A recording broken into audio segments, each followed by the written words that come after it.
Welcome to this episode of Reality Bonus. Bonus. We got our friend here. We don't know what his name is.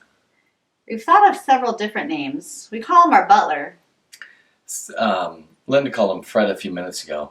But basically, he's a major contribution to our home and the effect and impact we make on people who arrive. We bought this guy at Goodwill a while ago, and because why wouldn't you? Look at him. We looked at him, we're like, yeah, we must have him in our house. And he was in Chris's office for a long time, but even though I knew it was in there, every time I went into his office, I would jump. So then we used him for Underground Church, which is what this latest episode is. And since then, we've had him sitting in our entryway. And poor people who come over, if they don't know it's there, even if they do know he's there, they still jump. It's pretty funny. What's weird is that he keeps moving from room to room. And so he surprises even us sometimes. Yeah, I'm driving into my driveway and this is what's greeting me. That's a little freaky. I'm not even going to lie. That actually kind of took me back for a second. So when you watch the episode of Underground Church, it was funny because a lot of these kids have never been to our house or our property, and this game is intense. And ultimately, there's a sense of mystery. There's a little bit of worry and concern, and even for some of the younger kids who get super involved, they can get a little afraid even, like, oh my gosh, I'm going to be captured. And then you turn around the corner and there's this thing there. we have a sixth sense of humor where we want to torture people.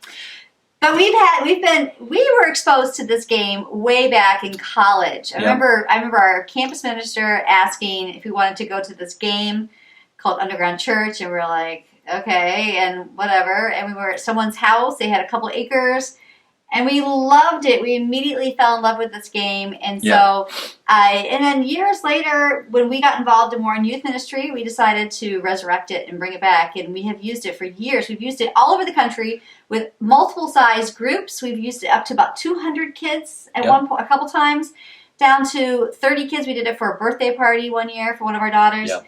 And it has been a great game. We have lots of family memories.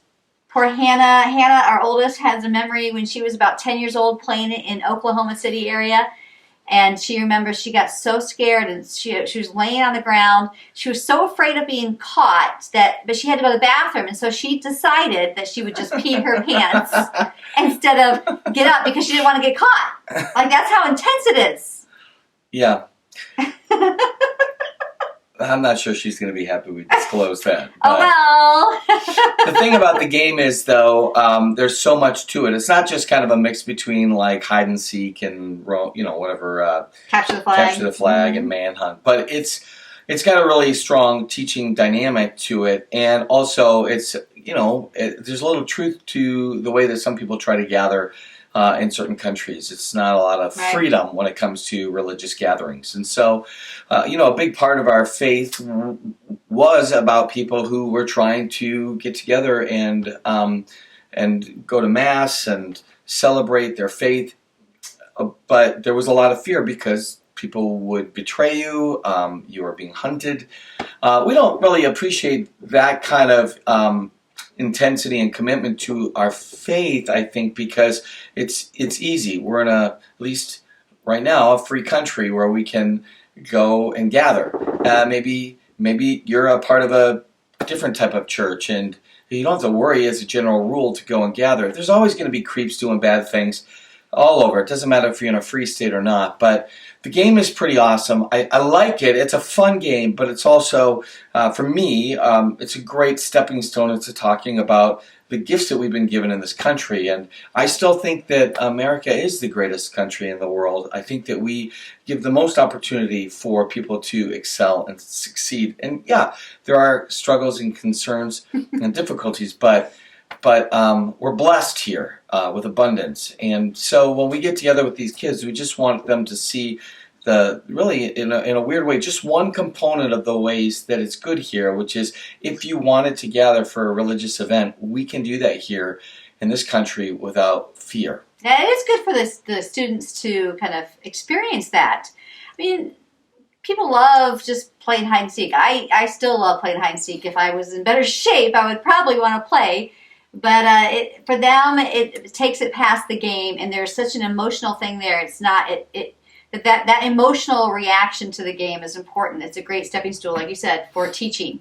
So we no longer play the game. We explain the game. We stay in the warm garage, drink coffee, socialize with the other adults who aren't playing the game.